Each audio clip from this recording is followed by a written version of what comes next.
Au cœur d'une vallée sauvage et préservée, Mialet fait partie des hauts lieux historiques des Cévennes lors de la résistance des Réformés. Le musée du désert, au Mas sous Béran, retrace l'histoire du protestantisme.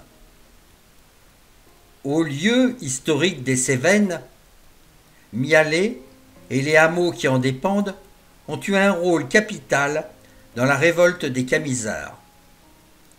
La maison natale du chef camisard Roland, située à Mialet, était engagée et a payé le prix fort de l'embrasement des Cévennes entre le XVIIe et le XVIIIe siècle. En mars 1703, pas moins de 670 Mialétains, dont 180 enfants, furent déportés dans les prisons royales de Perpignan.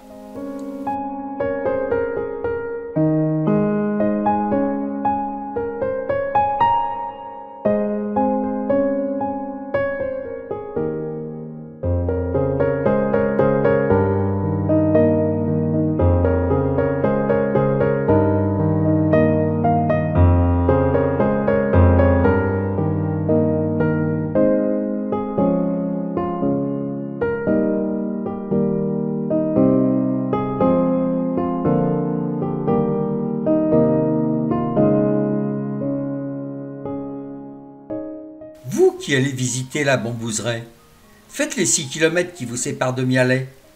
Vous ne le regretterez pas.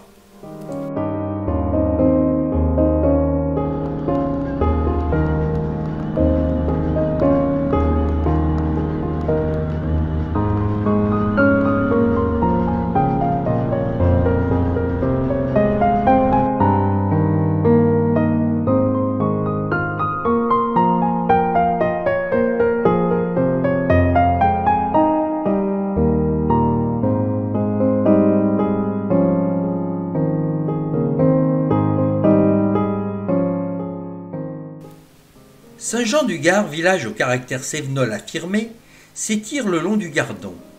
La petite capitale du pays camisard s'organise le long d'une rue principale au pied de la tour de l'horloge, ancien clocher d'une église romane, détruite pendant les guerres de religion. Le village fut marqué par les guerres de religion, notamment avec la guerre des Camisards.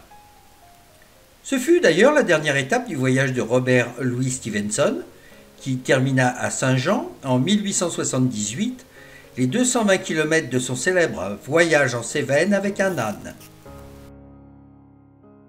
Construite en 1838, la filature dite Maison Rouge, où on tirait la soie, de par ses qualités architecturales et son décor escalier monumental en fer à cheval, archivolte moulurée, clés sculptées, constitue un élément majeur du patrimoine industriel cévenol.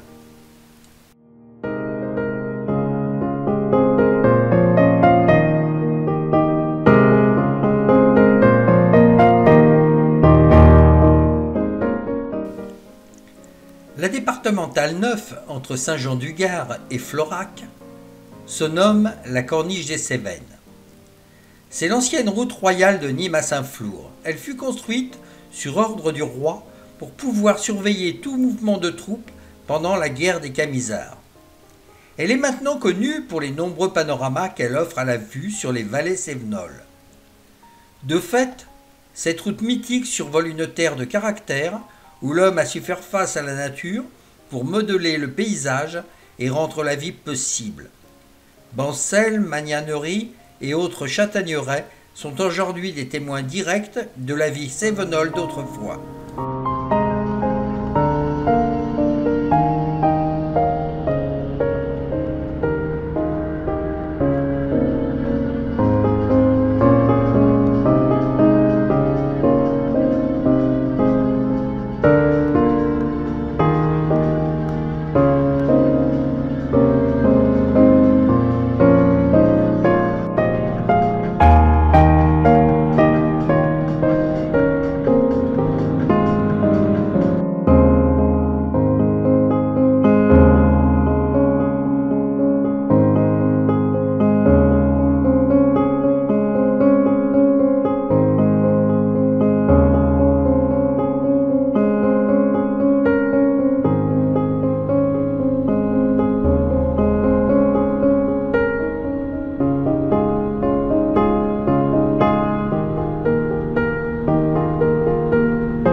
chaos de Nîmes-le-Vieux compose un univers insolite.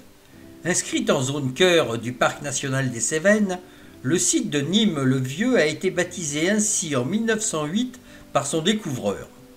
Le relief ruiniforme de ce site résulte de la dissolution de la roche, laissant en place les parties les plus résistantes et leur donnant des formes variées. Ces paysages exercent sur le visiteur le pouvoir de réveiller l'imaginaire. La tradition locale du Causse veut que l'on dénomme les rochers de manière suggestive.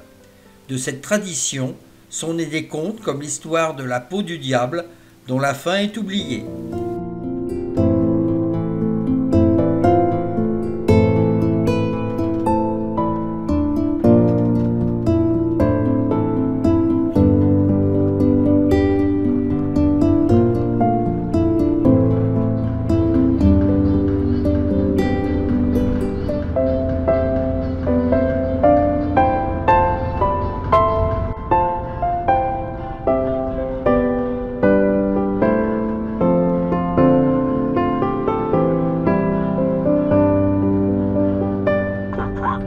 La quatrième sortie.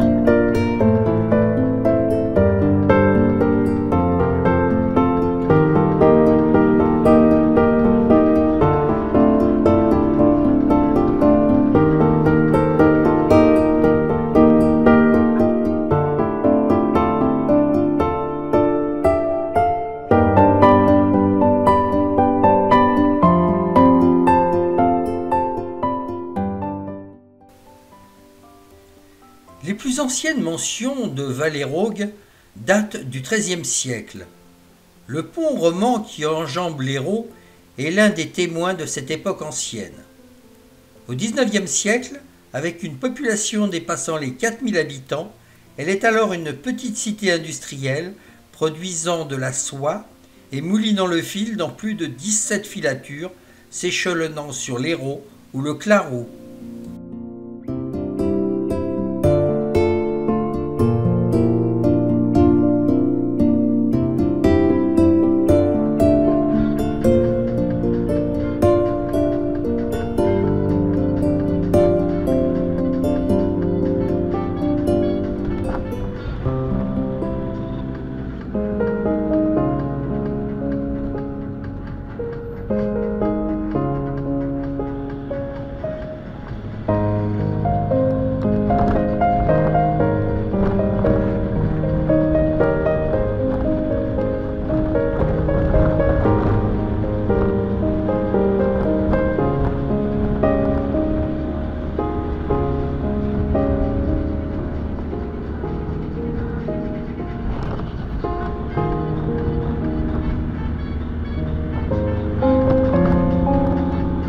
Ralentissez.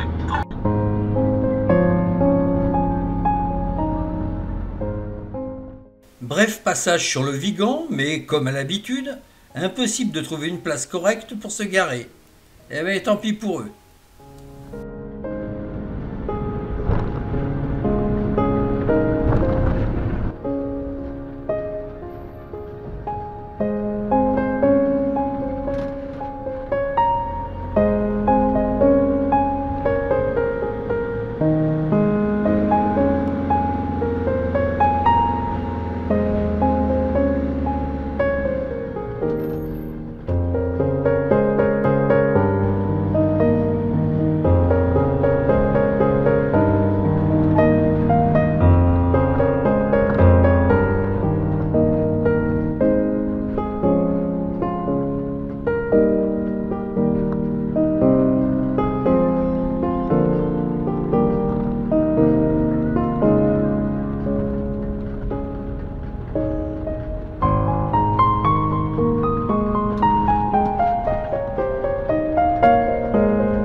Prochaine à droite, puis tournez à droite.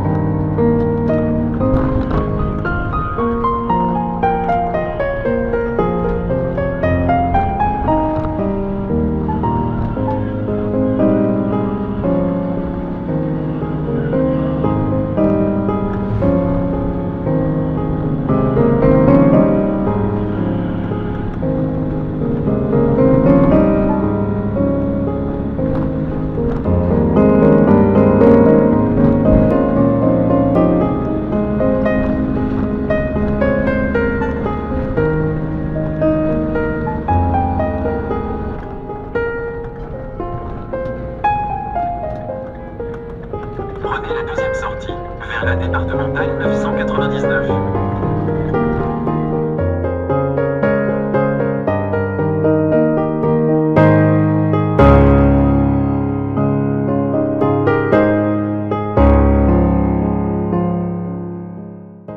Au cœur de la haute vallée de la Vis, à proximité du mont Saint-Guiral, 1365 mètres d'altitude, dans une zone où se rencontrent calcaire, granit et schiste, Alzon bénéficie d'une position privilégiée.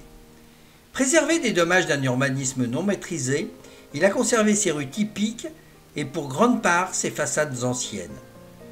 Une association et des échanges entretiennent l'amitié avec les îles Chatham en Nouvelle-Zélande, puisque Alzon possède la particularité d'être le seul endroit de France auquel correspond une terre habitée aux antipodes.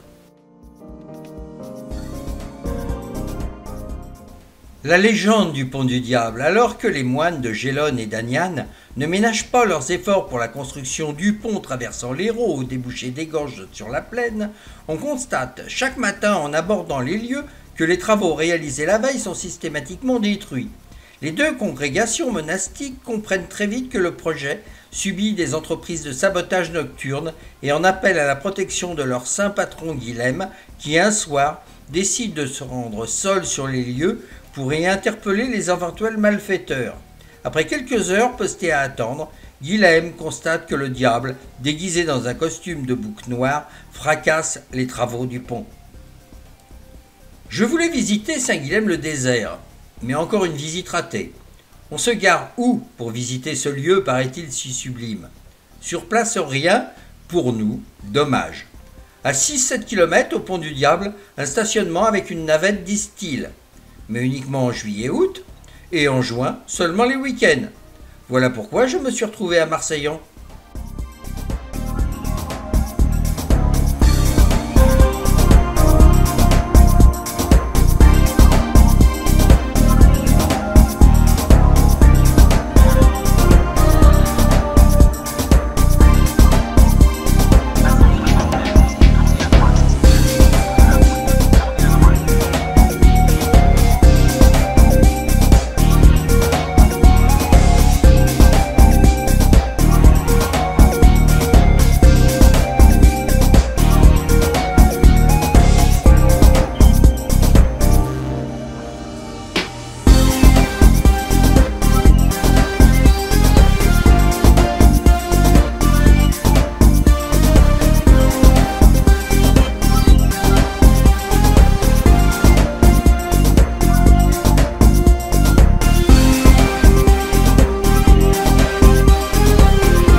concept est connu de partout maintenant grâce à ces nombreuses séries télé qui y sont tournées. Le Spoon n'est pas un véritable bar, mais un décor de la série de TF1 Demain nous appartient.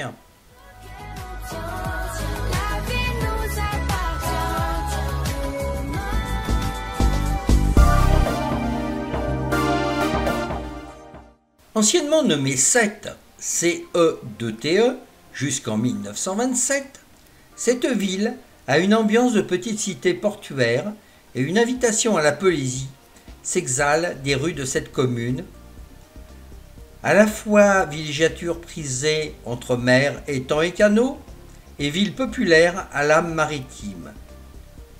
On l'appelle également la Venise du Languedoc en raison de ses canaux et de son port de pêche. Paul Valéry, qui l'appelait l'île singulière, Georges Brassens, Manitas de Platas et Jean Villard y sont nés, donnant à CETE une intemporelle âme d'artiste. Plus grand port de pêche de la mer Méditerranée française.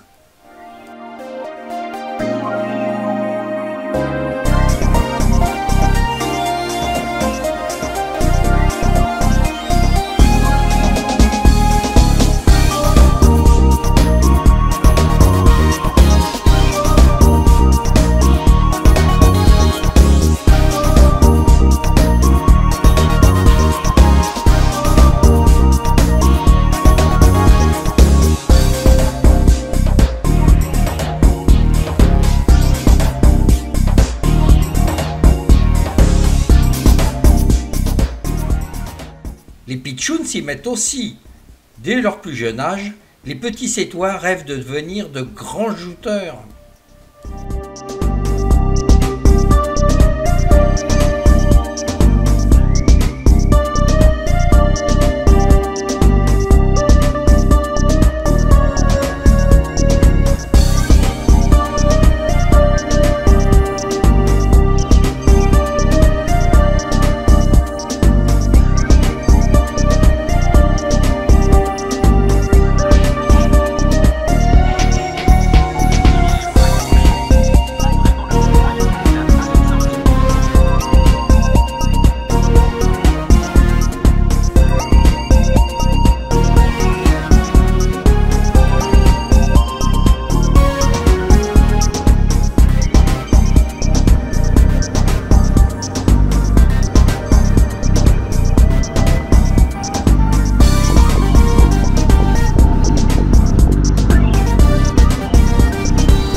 de la commune est assez récente. À la fin du XVIe siècle, un torrent du Rhône a ouvert une brèche, appelée un Gros, dans le cordon littoral. Ce chenal fut appelé Gros Henri, puis Gros du Roi, car Henri IV l'avait fait aménager en faisant édifier 2 môles de pierre pour le protéger des ensablements. Ce n'est qu'au XVIIIe siècle qu'on ouvrit le chenal, seul débouché maritime du Gard jusqu'à Aigues-Mortes. Des immigrés italiens s'y installèrent au XIXe siècle et l'activité principale est tournée vers la pêche.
Le village des Saintes-Maries de la Mer, terre d'accueil, de tradition et de pèlerinage, est construit entre ciel et mer, là où le Rhône embrasse la Méditerranée.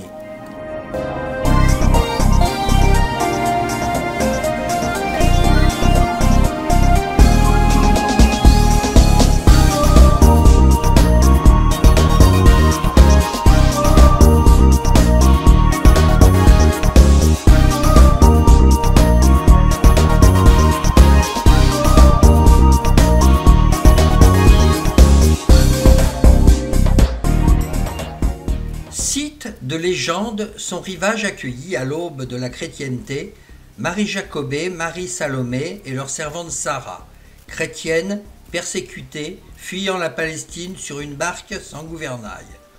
Le village offre aux visiteurs l'image de son église altière et protectrice et promet une visite riche d'émotions sous une lumière toujours nouvelle.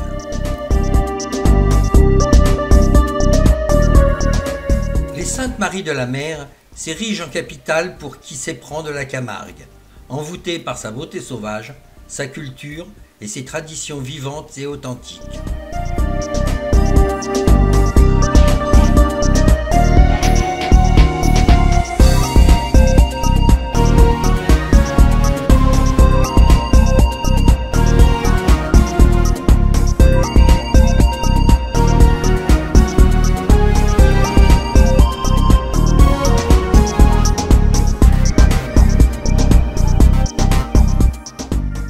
Magique, la Camargue, est le territoire où les hommes vivent avec les chevaux, les taureaux, les oiseaux, le ciel et l'eau.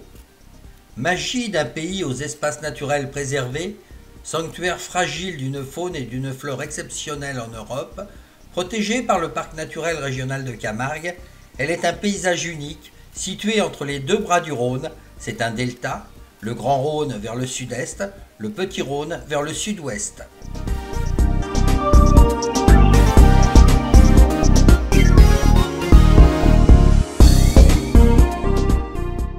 Salins de Giraud, lieu de tradition camarguaise, créé en 1856 lors de l'implantation de deux sociétés. Un exemple unique et insolite en Camargue de l'urbanisme industriel et ouvrier du XIXe siècle.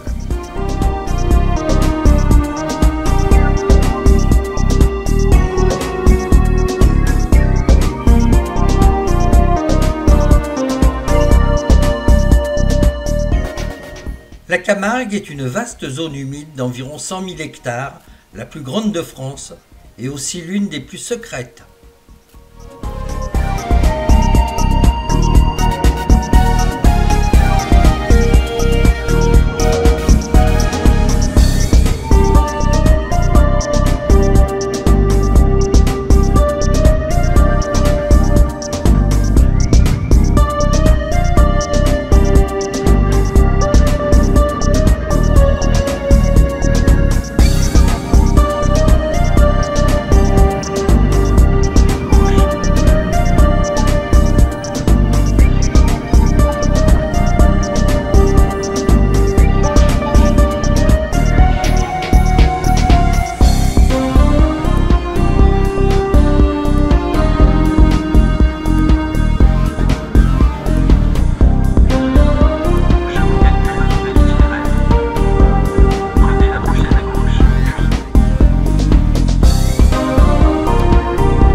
Le monastère est construit au 7e siècle, initialement dédié à Saint Pierre et Saint Paul, puis au 9e siècle à Saint Gilles, un ermite local.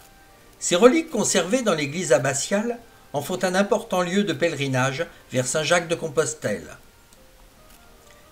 La façade de l'abbaye de Saint-Gilles peut être considérée comme un véritable livre de pierre, à destination des fidèles, souvent illettrés, à l'époque de son édification. Réalisée entre 1120 et 1160, elle demeure un chef-d'œuvre reconnu d'art roman provençal.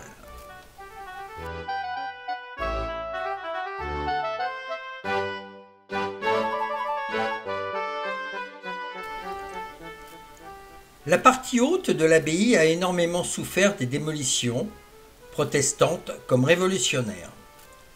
Les seuls éléments originaux demeurant du XIIe siècle sont les massifs piliers de style corinthien.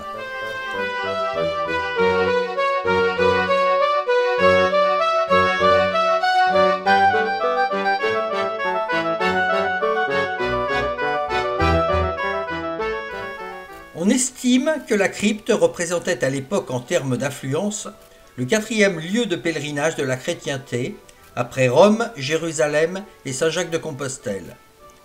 Des pèlerins du monde entier convergeaient alors autour du tombeau pour commémorer la vie de l'ermite. Du point de vue de sa conception, la crypte mesure 50 mètres de long par 25 mètres de large à son extrémité ouest.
Le village est repérable de très loin dans le paysage par la présence d'une centrale thermique qui possède une cheminée haute de 250 mètres. À mi-distance d'Avignon et de Beaucaire, le village d'Aramon s'étale en amphithéâtre au pied de son château, construit sur un éperon rocheux.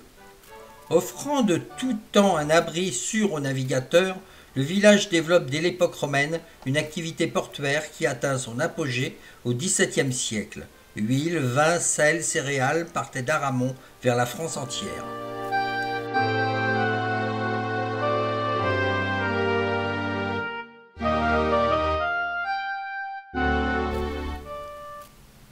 L'église Sainte-Pancrace possède notamment une très ancienne cloche de 1486 et une autre de 1568, toutes les deux classées.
Avignon est pleine d'histoire et pleine de vie. Capitale du Vaucluse et des Côtes-du-Rhône, cité des papes, ville d'art et de culture, des maisons et ruelles médiévales aux hôtels particuliers de la Renaissance, en passant par toutes ces belles et vieilles places.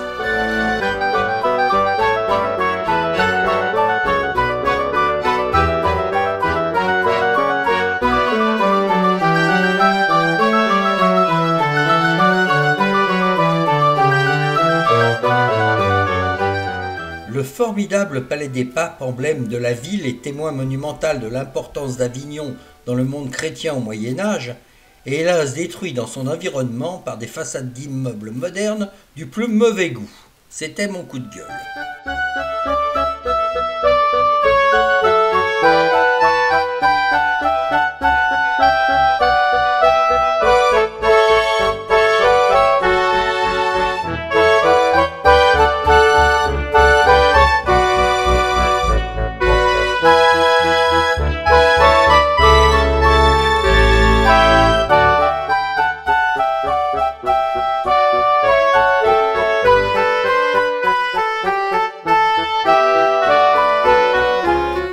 La première mention de Notre-Dame-des-Doms remonte à 1037. L'édifice actuel a été construit en 1150. Sa silhouette se détache du palais des papes.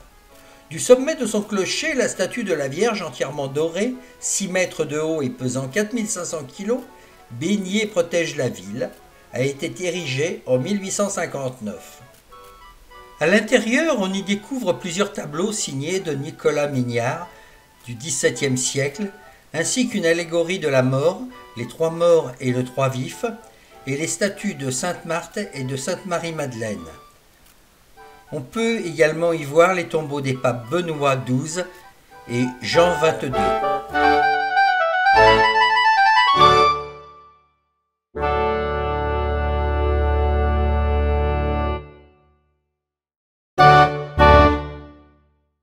Souvenir d'une mission prêchée en 1819, un calvaire a été élevé devant son porche.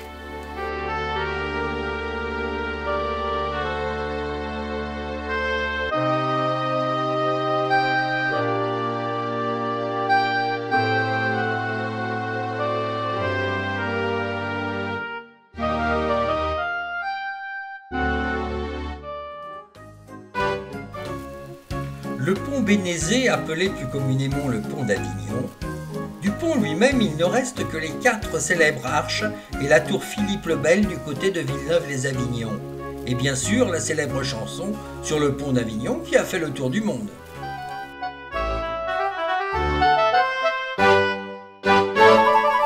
Le centre-ville d'Avignon est entièrement ceint de 4,3 km de remparts. Même si l'absence de fossés, de tours à pont-levis, de portes de bois bardées de fer altère sa physionomie initiale, il offre un témoignage saisissant des entreprises de fortification au XIVe siècle en France.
Donjon d'une forteresse édifiée au XIIIe siècle par le roi de France Philippe IV le Bel au débouché du célèbre pont d'Avignon, dont elle contrôlait l'accès, la tour Philippe le Bel domine toute la Provence.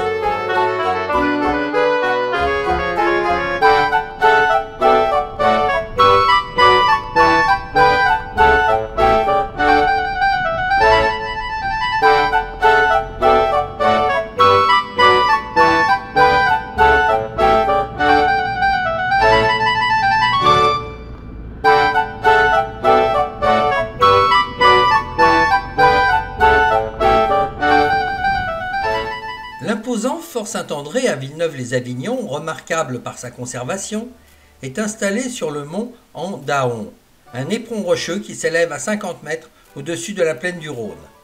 Ce site fut déjà occupé par l'abbaye bénédictine et l'ancien bourg de Saint-André quand sa construction débute au XIIe siècle. Vers 1292, le roi Philippe le Bel entreprend d'assurer la défense face à Avignon, de ce dernier bastion du royaume de France.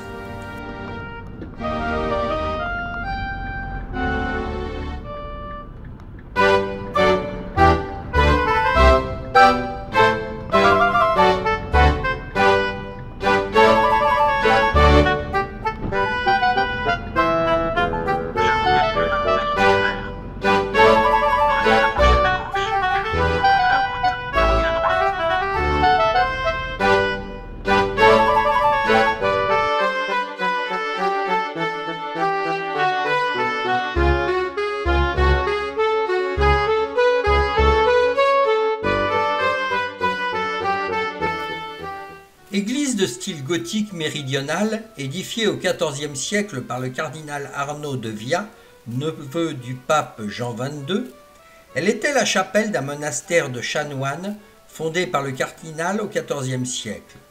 Le cloître adossé au côté nord desservait les autres bâtiments du monastère. Ce monastère est supprimé à la Révolution. Elle abrite de nombreuses œuvres d'art, le tombeau à en-feu du cardinal de Via, ainsi que la copie du célèbre Pietà de Villeneuve, dont l'original est au musée du Louvre.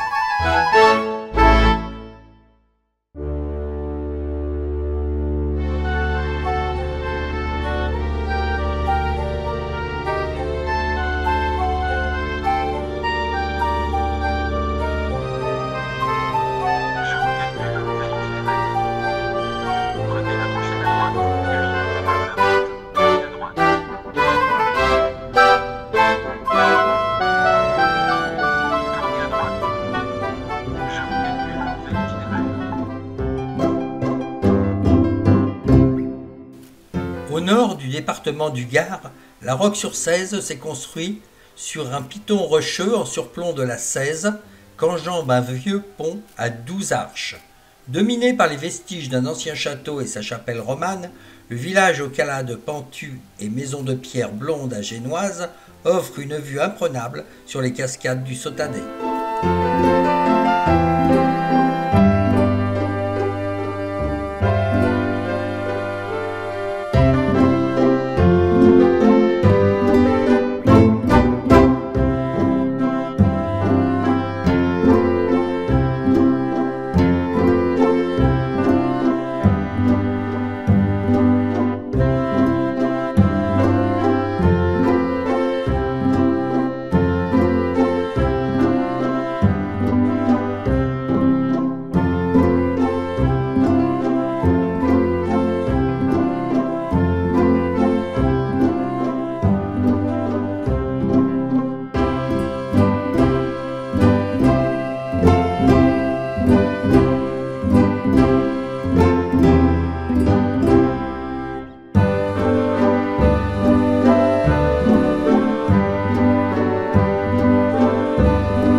cascades du Sotadet sont une série de chutes d'eau d'un niveau progressif de 15 mètres et de rapides situés sur le cours de la Cèze. La Cèze a creusé des chenaux et des cavités qui finissent par se rejoindre et forment des crevasses dans lesquelles les rivières s'engouffrent. Les éléments les plus spectaculaires sont les marmites de géants. Ce sont des cavités cylindriques, certaines ont quelques mètres de diamètre, creusées dans le lit rocheux de la rivière par le mouvement tourbillonnant des galets. Ces roches calcaires ont 5 millions d'années.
Les cascades ont pour surnom le saut du diable et un dicton dit à la roque le diable s'y croque en référence aux nombreux morts par imprudence qui ont eu lieu depuis des années.